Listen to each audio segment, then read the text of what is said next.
लोग ने 10वां पाठ पढ़ाई करेंगे चैप्टर 10।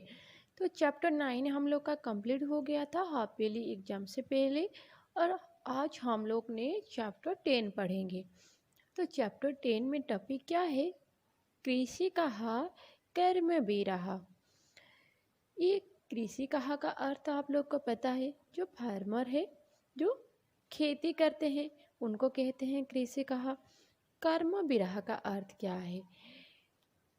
कर्म विरह का अर्थ ये है कि जो हर टाइम सर्वदा क्या करते हैं? काम करते हैं। चाहे ठंड हो, चाहे धूप हो, चाहे कुछ भी हो, चाहे कपड़े पास में है या चप्पल पास में है या ना है, फिर भी वो लोग क्या करते हैं? सर्वदा काम करते हैं, बहुत परिश्रम करते हैं।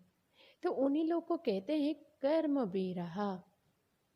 तो चलो देखते हैं ये चैप्टर में किसके बारे में दिया गया है।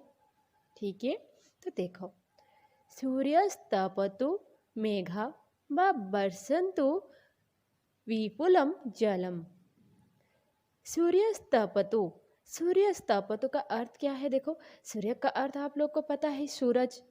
तपतु, तपतु का अर्थ है तपता है। सूरज कब तपता है? गर्मी के मौसम में, दोपहर में सूरज तपता है। जब सूरज तपता है, मेघा व बरसन्तु, वह मेघ भी बरसता है। कभी सूरज तपता है, कभी बारिश भी होता है। मेघा व बरसन्तु का अर्थ है बारिश भी होता है और सूरज भी तपता है, मतलब गर्मी भी होता है और बारिश भी होता है। विपुलम जलम, जब बारिश होता है तो क्या होता है? बहुत सारे जल हो जाता है, पानी हो जाता है, हर जगह हो जाता है ना। जब धूप होता है तो बहुत गर्मी होता है, और जब बारिश होता है हर जगह पानी हो जाता है। और जब बारिश भी होता है, कोई इंसान बारिश में भीगेगा तो क्या होगा? उसके ऊपर तो बहुत सारे जल आ जाएगा, पानी होगा, बिना पानी में कैसे भीगेगा, है ना। तो चाहे सूरज भी तपते, चाहे गर्मी भी हो या बारिश भी हो, कृषि कहा, कृषि को नित्यम शीतकाले अपि कर्मठे। कृषि का, कृषि को, जो कृषि का है, जो खेती में काम करते हैं या काम करती है। सिर्फ तो बॉयज लोग जाके काम नहीं करते, फीमेल भी जाते हैं, महिला भी जाते हैं और पुरुष भी जाते हैं। तो इसीलिए कहा कृषि का, कृषि को, चाहे कोई भी हो, नित्यम शीतकाले अपि कर्मठे। नित्यम, सर्वदा, प्रतिदिनम, शीतकाले अपि, और ठंड के मौसम में भी, शीत में भी, ठंड में भी क्या करते हैं? कर्मठे, कर्म करते हैं, काम करते हैं। कहाँ काम करते हैं? खेती में काम करते हैं। तो कृषक कहाँ जाएगा काम करने के लिए? खेती को जाएगा। आप लोग भी देखे होंगे, चाहे बारिश हो, चाहे धूप हो, चाहे ठंड हो, लेकिन एक कृषक क्या करता है? सर्वदा जाके वो अपने खेती में काम करता है। तो इसीलिए कहते हैं उसको कर्म विराहा। जब ज़्यादा ठंड हो जाता है, हमको ठंड लगता है, तो हम क्या करते हैं? हम कहते हैं नहीं नहीं, आज हम लोग को नहीं पढ़ना है, आज हम लोग को स्कूल नहीं जाना है, आज इतना बारिश हो रहे हैं, हम स्कूल नहीं जाएंगे।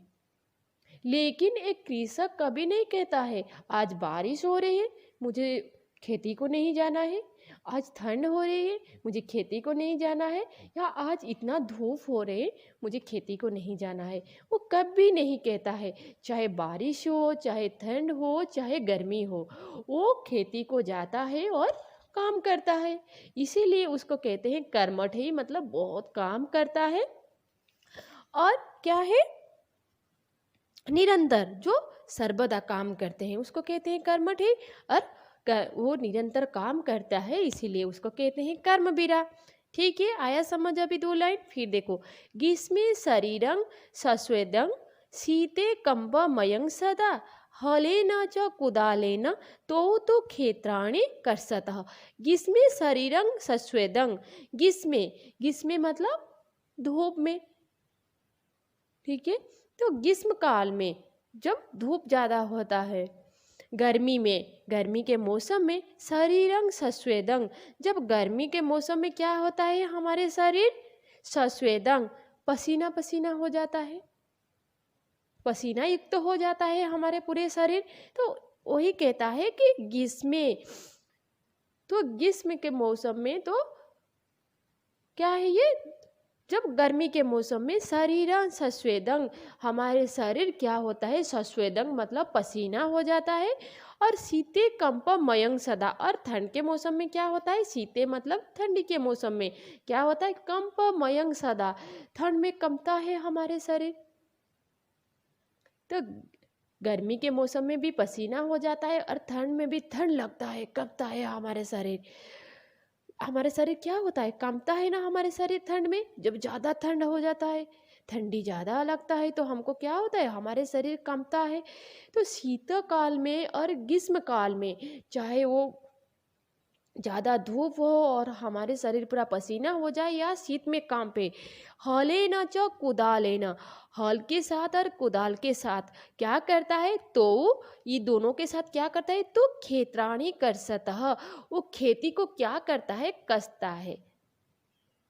चाहे धूप हो, चाहे गर्मी हो, चाहे ठंड हो या बारिश हो, वो हल के साथ और कुदाल के साथ क्या करता है, खेतराणी कर सते, क्षेत्र को कसता है।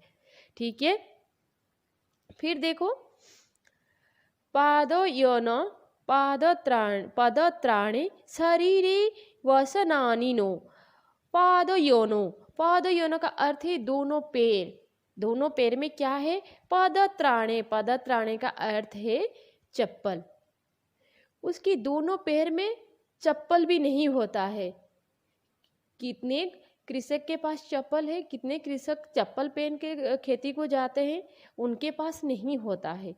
चाहे दोनों पैर में क्या है चप्पल भी नहीं है। शरीरेण बसनानि नो, और नो का अर्थ नहीं, तो शरीर में क्या होता है बसनानि मतलब वस्त्राणि कपड़ा, शरीर में कपड़ा भी नहीं होता है ना पैर में चप्पल होता है, फिर भी वो लोग क्या करते हैं निर्धनंग जीवनंग कष्टंग, और निर्धनंग मतलब धन भी उन लोग के पास नहीं होता है, धन भी नहीं होता है, ना कपड़े होता है, ना पैसे होता है, ना चप्पल होता है। जीवनंग कष्टंग, उनका जीवन तो बहुत कष्टमय है, हर टाइम सर्वदा प्रतिदिन हम काम करते हैं और काम करने के बाद भी उनके पास ना चप्पल है, ना कपड़ा है, ना उनके पास पैसे हैं। सुखं दूरे ही तिष्ठति, और सुख क्या होता है, सुख तो बहुत दूर है उनके लाइफ में, उनके जीवन में, कृषक के जीवन में सुख तो बहुत दूर है। हमको सुख कैसे मिलता है, जब हमारे पास बहुत बड़ा घर होगा, हमारे पास कपड़े होगा, चप्पल होगा, हमारे पास पैसे होगा। हम तो काम इसीलिए करते हैं ना, पैसे कमाएंगे, खुशी में रहेंगे।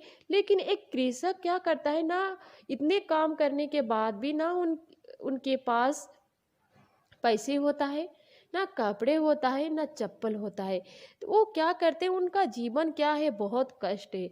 सुख तो दूर की बात है, सुख तो बहुत दूर है उनके जीवन में। ठीक है।